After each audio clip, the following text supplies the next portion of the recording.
Sejak tahu cara ini, aku nggak kesulitan lagi ngajarin anakku belajar membaca.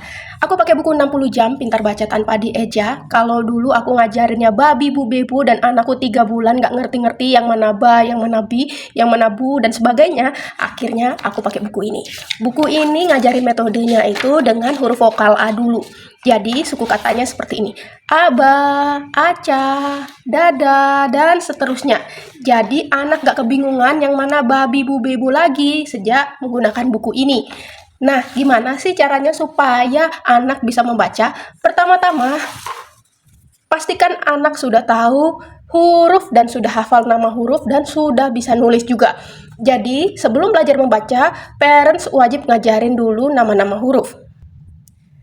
Ajarkan anak dari huruf kecil dulu, baru ke huruf besar. Kalau anak sudah hafal huruf kecil dan cara menulisnya, parents bisa ajarkan huruf kapitalnya seperti ini.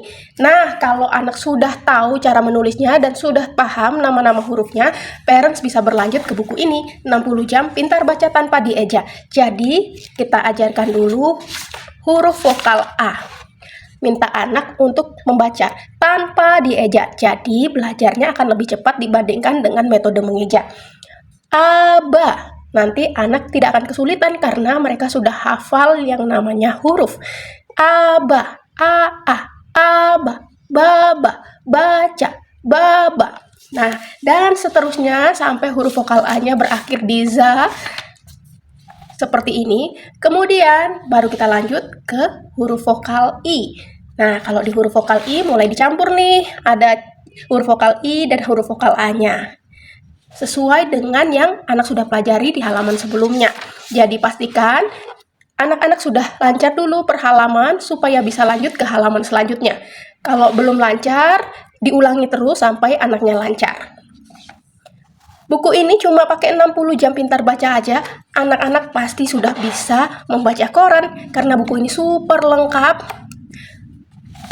Ada ngangingu-ngingu, nyanyi-nyu-nyu, dan sebagainya. Jadi nanti ketika buku ini sudah selesai dipelajari, saya pastikan anak-anak sudah bisa baca koran dan sudah lancar menulis. Jadi nanti per halamannya parents bisa ajarkan menulis juga. Bukan hanya sekedar membaca, tapi juga menulis. Kita bisa mendikte anak tentang bacaan yang sudah mereka pelajari hari ini. Jadi lama-kelamaan mereka akan hafal cara menulisnya. 10 menit aja setiap kali belajar, jadi anak-anak gak akan bosan dan akan selalu semangat untuk belajar membaca karena belajar membaca tidak lagi sulit.